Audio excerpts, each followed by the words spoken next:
Hey, Vsauce, Michael here. The Earth is spinning, and we are spinning along with it. But what if the Earth suddenly stopped spinning? Well, first of all, you would gain weight. But that would be the least of your worries. The spin of our planet is important and literally giving you the time of your life. At the equator, the surface of Earth and everything on it is spinning around at 465 meters a second. As you move closer to the poles, you don't have to move as quickly to complete Earth's daily rotation. Here in San Francisco, the Earth is driving me east at 368 meters per second. If I could float above the surface, independent of the Earth's rotation, the Earth would spin underneath me this quickly. Pretty cool. But of course, when I jump straight up into the air, the Earth doesn't move underneath me because I continue to spin with it. We are all spinning with the Earth, and that is why slamming on a set of magical planetary brakes that caused everything classically called Earth to stop spinning would be catastrophic. Immediately, everything that wasn't Earth and wasn't safely at the poles would continue moving as it had been and be flung due east at more than 1,000 miles an hour.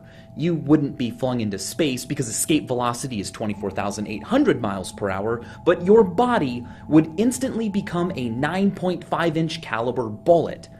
Well, really more of a supersonic tumbleweed.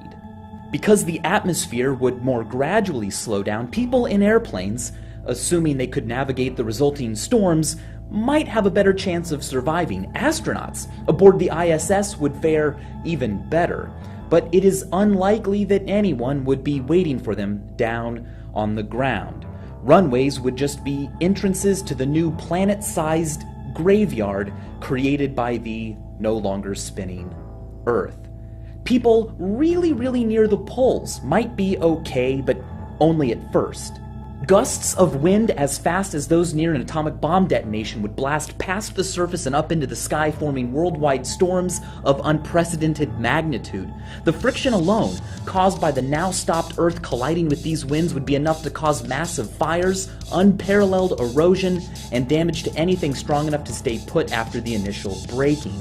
The sun would seem to freeze in the sky as days became not 24 hours long, but 365 days long.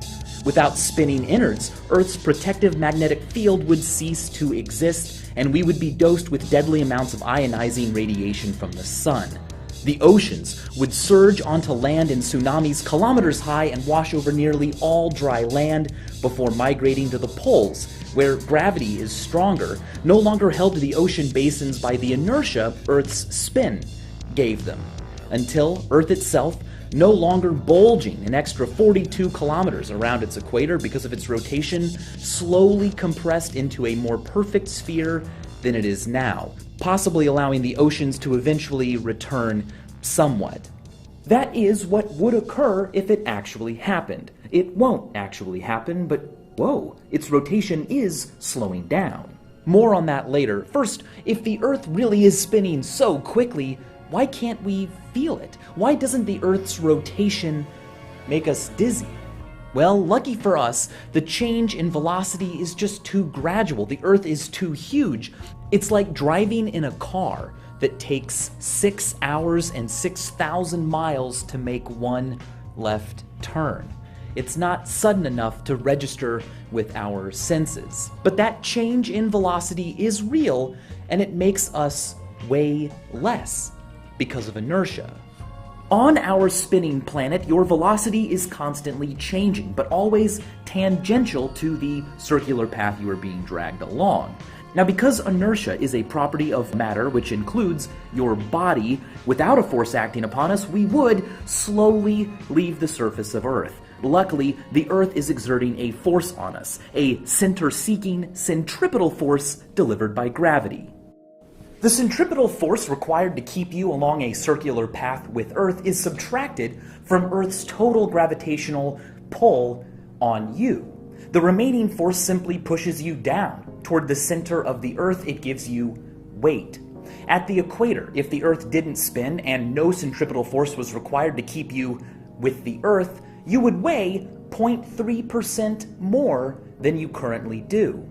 If Earth spun you around 17 times faster than it currently does, all of its gravitational force would go towards centripetal force fighting against your inertia, and you would be weightless. So here's a diet idea. Hope that the Earth starts spinning faster and go back for guilt-free seconds. Seconds. We know exactly how long a second is. The outermost electron of an atom of cesium-133 is alone. When the atom is undisturbed, only the nucleus interacts with this outermost electron, tickling it regularly and rapidly between two levels. After 9,192,631,770 oscillations between those two levels, 1 second has passed. Exactly. That is literally the definition of a second. We can measure and count those oscillations. It's how atomic clocks work, making atomic clocks the most accurate measurement device ever built by humans to measure anything. We can't define a second more simply as, say, 1/60th of 1/60th of 1/24th of a day because of Earth's spin. It's too irregular. Little changes in the distribution of mass on Earth caused by earthquakes or melting ice or man-made dams, or technically even you walking upstairs or downstairs, cause Earth's rotational speed to change, like a figure skater moving their arms further away from or closer to their bodies. Now add on top of that the fact that tides caused by the moon drag against Earth's rotation, and you wind up with an unstable rotation speed that is predominantly slowing down. Now, these changes are incredibly slight, but over time they add up.